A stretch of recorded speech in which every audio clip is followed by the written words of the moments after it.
Le Tchad en deuil. Le président Idriss Déby est mort ce mardi des suites de blessures. Les faits se seraient passés au combat contre des rebelles dans le nord du pays. L'Assemblée nationale ainsi que le gouvernement dissous. Un couvre-feu installé, la fermeture des frontières et surtout un conseil militaire dirigé par son fils Mahatma Idriss Déby Itno. Telles sont les décisions en cours en ce moment même au Tchad.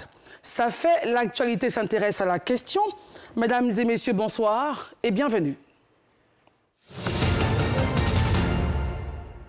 Suivons tout de suite cet élément qui retrace la mort du maréchal du Tchad. Le président du Tchad, le maréchal Idriss Déby Itno, est mort ce mardi 20 avril à 68 ans. C'est ce qu'a annoncé le porte-parole de l'armée sur la télévision nationale tchadienne au cours d'une opération militaire. Le maréchal du Tchad, président de la République, chef de l'État, chef suprême des armées, Idriss Déby Itno, vient de donner son dernier souffle en défendant l'intégrité territoriale sur le champ de bataille. Combattant et homme de terrain, il n'hésitait pas à être au premier rang des combats pour défendre son pays. Depuis des semaines, des combats avaient commencé dans le nord du pays, entre les forces tchadiennes et les rebelles du FACT, le Front pour l'alternance et la concorde au Tchad. Il aurait été blessé lors d'une opération menée contre ces rebelles du FACT. Après sa mort, l'armée a annoncé la dissolution du gouvernement et de l'Assemblée nationale ainsi que la mise en place d'une transition. Celle-ci sera dirigée pour une durée de 18 mois par un conseil militaire dont le général Mahatma Idriss Déby Itno a pris la tête.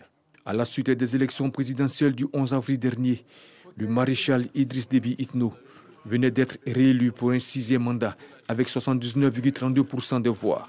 Selon des résultats officiels provisoires publiés hier lundi, il est arrivé au pouvoir en 1990 à la suite d'un coup d'État.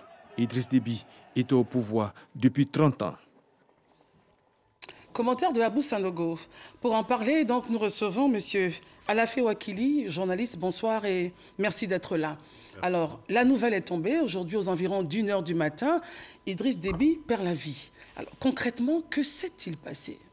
Oui, j'ai suivi votre élément, j'ai suivi aussi votre intro. On n'en sait pas beaucoup plus pour l'instant parce qu'on met au conditionnel, il aurait. Dans mes recherches tout à l'heure, j'ai vu que dans une localité qu'on appelle Mao, il y avait une rencontre avec des éléments du Front de Concorde là, qui prennent la transition et ça aurait dégénéré. Donc, on ne sait pas par rapport à la thèse disant qu'il était sur le front, il était au front et qu'il est mort au front, il y a lieu de plus en plus de s'interroger. Bien entendu, il aimait aller au front, mais est-ce que c'était sur le front en tant que tel ou en marge du front? Les questions restent posées et il y a lieu d'élucider cela. Et c'est une information qui vient à peine de tomber, donc c'est clair que ça va faire monter les supputations. Certainement, oui. Surtout que la suite, on la connaît avec, nous allons en reparler, la mise en place de nouvelles institutions. Exactement, exactement. Alors, il réélu il n'y a pas longtemps. Oui, 79,32%. Largement. Annoncé vainqueur quelques heures plus tôt, et quelques heures plus tard, on annonce la mort. Oui, c'est ça, c'est le destin. On peut être maître de beaucoup de choses, mais pas totalement de la vie ni de la mort. Voilà, la Côte d'Ivoire en sort. Et puis bon, on n'a même pas eu le temps de faire un peu de recueillement, une minute de silence. Exactement. Pour lui. On dit, vive, le général, le maréchal est mort, vive le maréchal. La vie continue, Dieu seul est le maître de nos destins. C'est ce qu'on peut dire. Hein. Un homme de devoir, à 68 ans, toujours au front.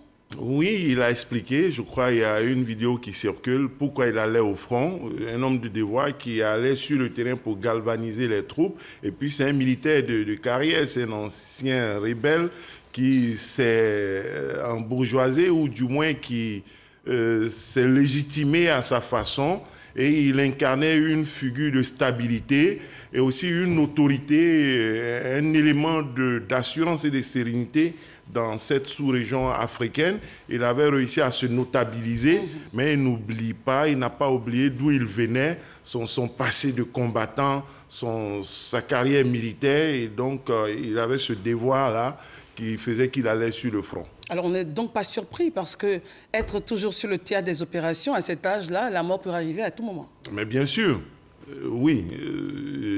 en même temps, on voit qu'il y a un autre qui est au Sénégal, plus âgé que lui, qui avait cherché du pouvoir, qui lui est en vie. Tout ça nous interpelle pour dire... On parle de l'ancien président Hissène Habré. Voilà, qui a été jugé, il est là-bas. Finalement, en attendant d'en savoir plus, on s'en remet au destin de chacun. Il est évident que... Il y a forcément des choses à savoir. Nous, les hommes, on ne savait pas. Nous, les hommes, on ne savait pas. Personne ne pouvait prévoir que sa mort serait annoncée aujourd'hui. Mais il est clair que, qu'on soit croyant ou pas, il y a ce destin. Quelqu'un avait déjà prévu ça. C'est le grand maître de nos vies et de nos destins. Alors, parlons des répercussions sur la zone sahélienne. On sait qu'avec le G5 Sahel, il incarnait une certaine sérénité, stabilité. Il part. Les répercussions ? Oui, il y a des inquiétudes. Les premiers commentaires dans des groupes, dans des échanges ont permis de s'en rendre compte. Il y a de l'inquiétude parce que Idriss Déby et le Tchad étaient engagés dans la lutte contre le terrorisme, étaient engagés contre les djihadistes et contre la déstabilisation. Il était vraiment en ligne de front. Il était offensif sur la question. Est-ce que ceux qui vont prendre le pouvoir vont garder la même posture? Est-ce que le Tchad pourra conserver sa stabilité et sa force pour continuer de jouer ce rôle? Est-ce que les rebelles ne vont pas progresser et s'incruster pour menacer justement de à la fois l'État tchadien qui semblait à la fois fragile et fort, mais qui existait et qui résistait? Est-ce qu'il y a beaucoup de questions? On ne peut pas présager de ce qui pourrait se passer. Tout reste possible, comme aussi rien peut ne pas se faire. Alors, au niveau du G5 Sahel, il demandait même plus de moyens. Bien sûr, il demandait plus de moyens. Il faisait des réunions régulièrement et je crois qu'il était le président en exercice après le président burkinabé. Il était le président en exercice et il demandait plus de moyens. Il s'était vraiment beaucoup investi dans cette zone-là pour combattre les djihadistes. Alors, sa disparition, évidemment, laisse un grand vide. Son fils, Mahatma, prend donc les rênes du pays, un conseil militaire installé. Est-ce que le fils a les épaules assez lourdes pour gérer l'héritage de son père, tant au niveau national qu'international? A priori, oui, il a dû être formé, il dirigeait une structure déjà assez importante, il était aussi au front.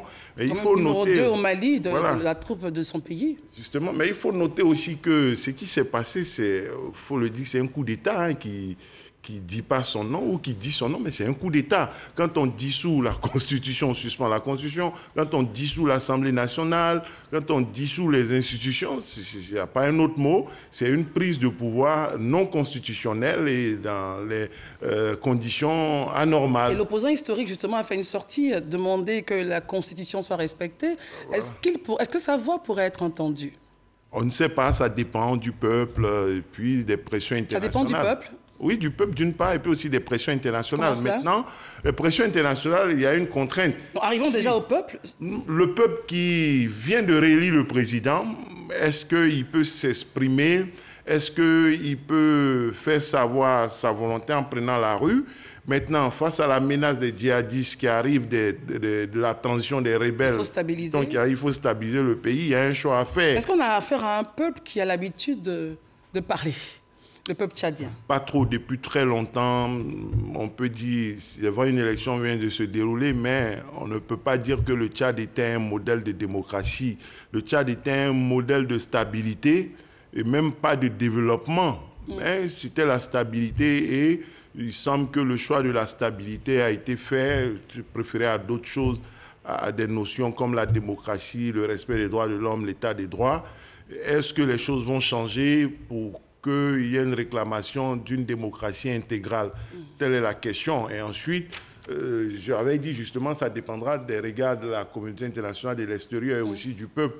La question reste posée aussi bien pour le peuple que pour la communauté internationale. Quels sont les enjeux? Oui, ça, on va en arriver au niveau des perspectives, mais revenons un peu à l'état de fait en ce moment au Tchad. Oui. Comment est-ce que les populations, dans cette atmosphère, on sait, vous l'avez dit, on n'a pas affaire à un peuple qui est très parlant. À ce moment précis, quelle devrait être la bonne attitude? Je saurais le dire, je ne suis pas tchadien, on observe tout, on a des échos, mais on dit nécessité faire loi. La première attitude est de consolider la paix et la stabilité, d'éviter la guerre civile. Et la stabilité serait pour vous le fils? D'éviter les pillages. le respect de la Constitution peut être aussi gage de stabilité. Hein. Si ce n'était que moi, moi j'opterais pour cette option-là. Parce que face aux rebelles, pour dire non à la rébellion, il faut respecter la Constitution. Pour dire non à la rébellion, il faut faire appliquer la Constitution et toutes les forces vont se mobiliser, y compris les forces armées intérieures, pour dire non à la rébellion et aussi les forces étrangères. Mais si on ne respecte pas la Constitution, si on continue dans le chemin du comité militaire de transition, alors la porte reste ouverte à la déstabilisation. Les rebelles sont ainsi légitimés parce que le comité militaire de transition n'a rien respecté. Il ne peut pas demander à la rébellion de respecter quelque chose. Tout le monde est dans l'illégalité, dans l'illégitimité et dans l'inconstitutionnalité. Il faut avoir le courage de le dire. Les rebelles qui ont donc frappé depuis la Libye, pensez-vous que dans cette situation, ils pourraient dire on va ralentir ou c'est vraiment le moment de frapper fort? Mais ils n'ont aucune raison de ralentir. Vive le maréchal est mort, vive le maréchal. Le roi est mort, vive le roi. Donc on continue les combats. Pourquoi ils vont arrêter? Ils ne peuvent pas arrêter. Quel que soit le reproche qu'on pourrait faire, pour qu'on leur dise d'arrêter, pour qu'on leur dise c'est des rebelles, c'est des djihadistes qu'il faut mettre hors d'état de nuit et réussir une mobilisation totale, il faut que N'Djamena, ceux qui sont là, respectent la Constitution. Voilà. Pour l'instant, ça n'a pas été le cas. Non, ce n'est pas le cas. C'est un coup d'État. Il faut avoir le courage de le dire. C'est un coup d'État. La sous-région n'en avait pas besoin. Il y a l'émotion, c'est vrai. Il y a une volonté de confisquer le pouvoir avec le même clan. Mais il y a une constitution qui est là, il faut la respecter. Je ne comprends pas. Pourquoi ils sont frileux? C'est eux qui ont écrit la Constitution. Il y a un président de l'Assemblée nationale ou un vice-président. Il faut trouver des mécanismes. Et voilà. Et lui, il peut donner des pouvoirs exceptionnels à l'armée, l'état d'urgence ou autre. Mais il faut respecter la Constitution. Et in fine, vous pensez qu'on va arriver à cela où on va installer, on va stabiliser le conseil? Oui, si des voix s'élèvent comme notre modeste voix et de plus en plus les consciences se lèvent et opèrent les choix pour dire, pour combattre la rébellion, il faut lui opposer le droit et la Constitution, même si la Constitution est imparfaite, même si la loi est mauvaise, pour combattre la rébellion, pour dire non, arrêtez, pour dire que vous êtes des rebelles, des djihadistes, des hors-la-loi, il faut leur imposer une attitude légale, constitutionnelle et exemplaire. Actuellement, le comité militaire de transition n'est pas la bonne réponse. Pensez-vous que ce serait le point de vue? Que serait le point de vue de l'Union africaine dans cette affaire? Mais elle a attendu l'Union africaine. Voilà, elle a attendu l'Union africaine. N'a pas, parce que le Tchad donnait l'impression d'être un pays stable, comme on l'a dit. Idriss Déby s'était notabilisé. Il a même été président de l'Union africaine. C'est un Tchadien qui est président de la Commission de l'Union africaine. Donc, le pays semblait fréquentable et bien. La réaction donc de l'organisation est très attendue. Cette réaction est attendue. Il faut qu'elle demande un retour à l'ordre constitutionnel normal. C'est la moindre des choses. La France appelle à une transition pacifique et un dialogue inclusif. C'est déjà un pas, mais c'est en même temps une manière de prendre acte. C'est-à-dire transition pacifique, un dialogue inclusif. Ça peut aussi dire respecter la Constitution. Quand c'est le cas, il faut le dire. C'est assez flou. C'est flou, c'est même pas flou. Ça veut dire qu'elle prend acte de ce qui s'est passé. Donc le fils est validé entre... Plus ou moins, elle prend acte. Elle appelle à une transition pacifique. Peut-être, elle n'a pas dit civil, elle dit pacifique, un dialogue inclusif. C'est-à-dire que les partis devraient peut-être se rencontrer. Oui, ça se fait. Elle va pousser les rebelles à la discussion, empêcher, peut-être elle va intervenir, mais ça veut dire que diplomatiquement, elle a pris acte. Elle a pris acte. C'est peut-être votre point de vue aussi. C'est mon point de vue, oui, mais c'est ce que ça signifie, elle a pris acte. Si c'était le contraire, ça se serait fait savoir autrement. Donc la France a pris acte, selon vous, l'Union africaine est attendue, la CEDEAO pourrait donner également son point de vue? Oui, j'ai vu le président du Burkina Faso réagir. Il a rendu hommage à Idriss Déby. Il n'a pas pris position dans le fond. Est-ce que c'est le moment, selon vous, de prendre position? Ou peut-être une position concertée. Les chefs d'État vont faire une réunion virtuelle où s'appeler et puis arrêter une position CEDEAO qui sera connue dans les heures qui suivent, pareil au niveau de l'Union africaine. Mais en général, il y a peut-être une plus grande responsabilité que les chefs d'État ont que nous, observateurs ou analystes, n'avons pas. Donc, on peut admettre cela et puis prendre acte aussi à notre niveau des décisions qu'ils pourront prendre. Alors, quels seraient pour vous les premiers chantiers du fils? Non, dans cette atmosphère? C'est poursuivre ou renouer. Non, d'abord, justement, c'est-à-dire il y a un problème. Les rebelles qui attaquent ne sont pas forcément des djihadistes. Il y a les djihadistes à part, et puis il y a une rébellion qui a frappé à partir de la Libye. Il y a une opposition au pouvoir qui a une aile armée. Exactement. C'est coutumier au Tchad. Et c'était aussi le signe d'une absence de dialogue politique. Donc, on le disait un peu dur avec ces opposants. Voilà. Donc ce dialogue politique qui est réclamé, il faut l'ouvrir, il faut le faire. Au Tchad, il faut faire un dialogue inclusif, il faut le faire, et puis rester en première ligne dans la lutte contre le terrorisme, qui, dans le cas du Tchad, a pu servir de prétexte de justificatif pour fermer le système et refuser cette ouverture démocratique, cette gouvernance démocratique. Aujourd'hui, il y a lieu peut-être de changer un peu, de rester certes ferme dans la lutte contre le terrorisme, mais au niveau interne d'ouvrir le dialogue politique et permettre à ce que les personnes puissent s'exprimer, les opposants, tout le monde. N'oublions pas ce qui s'est passé avec la mort et les tueries d'opposants et des proches aussi au Tchad. C'est ça aussi le Tchad, hein. C'est passé il n'y a pas longtemps, il y a juste 2 mois. Donc n'oublions pas tout cela et c'est à mettre dans la balance et espérer que la sagesse habite les dirigeants de fait qui sont là pour l'instant jusqu'à ce qu'une situation contraire se présente. Pourrait-on, si les choses dégénèrent, avoir affaire à une force d'interposition? La France est souvent présente dans la région et n'est pas africaine. Loin. Bon, il y a le projet de la force de réaction rapide au niveau de l'Union africaine, un moment au niveau de... Bon, là, le Tchad est en Afrique centrale, dans la zone du Sahel, pas CEDEAO. Ce projet qui tourne, mais je ne crois pas que l'Union africaine soit en capacité de gérer ça. La France, l'ONU, ça prend du temps, mais toutes les options restent ouvertes en fonction de l'avancée de la situation, des rebelles, de la situation, du front intérieur, des risques que la situation dégénère en guerre civile avec des pertes nombreuses en vies humaines.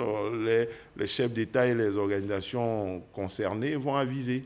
Parlons maintenant des perspectives, parce que on sait bien, comme on l'a dit, il incarnait une certaine stabilité, sérénité pour la zone sahélienne. Il n'est plus. In fine, pour nous, Afrique de l'Ouest, et même la zone, déjà la ceinture autour du Tchad, parlons des attaques terroristes et djihadistes, est-ce qu'on pourrait craindre une escalade de violence, le pire? Oui, puisque depuis la mort de Kadhafi, à partir de la Libye, tout part de la Libye. Et ceux qui ont frappé à partir de la Libye. Donc, ils se ravitaillent en Libye, ils profitent du désordre qui est là-bas, avec tous les trafics qu'on voit, l'esclavage humain, le départ en Europe, tous ces drames.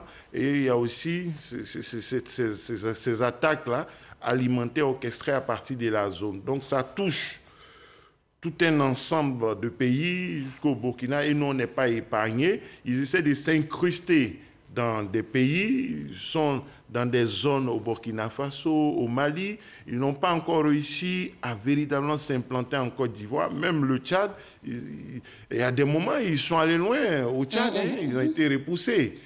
Donc, ils n'épargnent personne. Il y a ce risque-là, qu'il y ait une résurgence, mais des moyens ont été mis et je pense que nos États devraient pouvoir y faire face, Idriss Déby présent ou pas, en principe, parce qu'il faut aussi éviter justement d'être dépendant justement de l'homme providentiel, d'une seule personne. Et il faut espérer qu'au-delà de tout, le régime actuel, les autorités militaires du Tchad sauront préserver les acquis et puis continuer ce combat en sauvegardant la stabilité au Tchad et aussi en aidant la sous-région à éviter une grande déstabilisation. Justement, est-ce qu'on devrait, vous pensez qu'on assisterait dans les jours qui arrivent, parce que la situation est quand même assez critique, au vu des perspectives que vous dépeignez, est-ce qu'on arrivera à des réunions entre les chefs d'État pour décider le plus rapidement?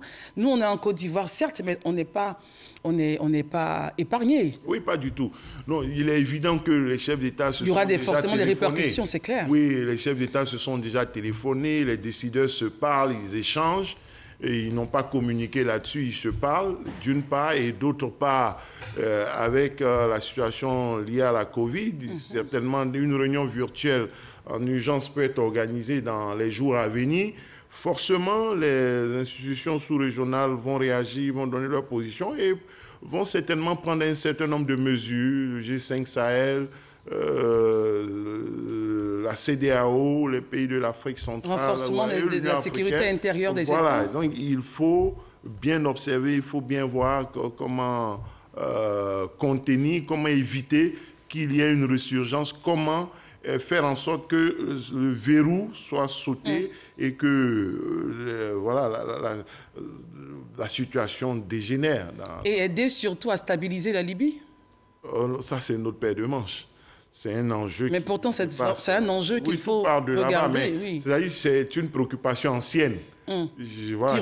Qui pourrait revenir sur la table. Oui, mais sur laquelle l'Union africaine n'a pas encore réussi. Je ne pense pas que la disparition du maréchal Déby va faire avancer les choses. L'Italie, l'Union européenne, les États-Unis, bon, tout le monde bute là-dessus. Et les Libyens eux-mêmes, bon, d'abord, la paix dépend des Libyens eux-mêmes. Hein. Mais qu'il y a une certaine volonté à aller à la stabilité de leur État. Qui? Les Libyens. Ils ont une certaine volonté quand même. Bon, on l'espère. Je vous accorde l'espérance. Oui, il faut quand même espérer. Oui, on n'en a pas le sentiment parce que ils auraient pu trouver, des solutions. On voit bien que la communauté internationale essaie de les y aider, mais c'est difficile et c'est une terre qui reste encore instable. Et pour nos malheurs, pour les malheurs, ça crée des difficultés aux populations africaines. Alors, au total, comment est-ce que vous, en tant qu'observateur de la vie politique et journaliste averti, vous observez cette situation? Fallait-il prévoir qu'un jour, un homme de 68 ans, maréchal de son État, aimant le théâtre des opérations, pourrait partir de cette façon? Et surtout, l'après? Oui, vous voyez, on ne doit rien exclure. Nous, on ne le savait pas, on ne pouvait pas le prévoir. Mais quand ça arrive, on en prend acte. On ne doit pas être totalement étonné. Ça fait partie des risques du métier. D'abord, la mort, quand on vit, on peut mourir, on doit mourir. À tout moment. Et nous, en Côte d'Ivoire, avec tout ce qu'on a subi, on est bien placé pour le savoir. Et nous avons d'abord, même en 1993, perdu le président Félix Houphouët-Boigny. Donc, on a connu tous ces traumatismes, sans oublier les événements récents dans le pays. Donc, exactement. Ça peut arriver, mais on ne pouvait pas prévoir que ça se passerait comme ça et que c'est aujourd'hui que ce serait annoncé. Maintenant, la suite, les perspectives, on ne peut pas justement prévoir. On ne peut pas dire non, il n'y aura rien. Tout va bien se passer. Le fils... En souhaitant bon vent au fils, Mahatma. Oui, on ne peut que lui souhaiter bon vent. Effectivement. D'accord. Et on se rappelle que le fils a pratiquement il prend le pouvoir dans la même zone d'âge que son père, hein, pratiquement. Oui, dans la même zone d'âge que son père. Et puis, 30 ans après, c'est aussi un échec du défunt. Il n'a pas réussi à stabiliser son pays, il n'a pas réussi à empêcher une rébellion nouvelle. C'est vrai, on dit que c'était la stabilité, mais on voit que depuis plusieurs années, il y a une une situation d'attaque, de conflit. La France vient à son secours, une ou deux fois même au bord de la capitale, à N'Djamena. La rébellion était là. Oui, donc il y a un problème. 30 ans après, il s'est nabré à Dakar. Il a eu 30 ans pour pacifier son pays, il n'y est pas parvenu. Ça renvoie aussi à une autre réflexion, c'est la démocratie, la bonne gouvernance, le respect de la Constitution, l'état des droits qui peuvent nous mettre à l'abri de ce genre de situation, comme ce qu'on a vécu il y a environ 2 mois, lorsque un opposant et sa famille ont subi les exactions qu'on connaît. C'est la démocratie, c'est l'état des droits. La solution pour nos États africains. C'est la démocratie, c'est l'état de droit. Si ce n'est pas les rébellions, ce n'est pas les putsch, les coups d'État. Non, ce n'est pas les scènes fantasques. Le pillage et les scènes sur le théâtre des opérations, aller jouer les militaires. Non, ce n'est pas ça la solution. Parce que 30 ans après, on peut dire que de la manière dont il a chassé Hissène Habré, qui lui avait chassé Goukouni Weddeh de la même manière. On est dans un cycle apparemment. C'est un cycle qui tourne dedans et il a eu 30 ans pour stabiliser le pays, il n'y est pas parvenu. C'est triste. Merci beaucoup Alafé Ouakili. Je rappelle que vous étiez notre invité pour parler donc de la mort du président du Tchad. Le maréchal du Tchad est décédé donc ce matin, aux environs d'1 h du matin, des suites de blessures. Vous l'avez dit dans votre intervention, des uns affirmeraient que cela se serait passé lors de combats, d'autres dans une salle. Discussion, donc sûrement il y a eu bagarre, enfin bref, on saura forcément la vérité dans les jours à venir. Merci de nous avoir suivis et les programmes continuent sur RTI 1. Bonsoir.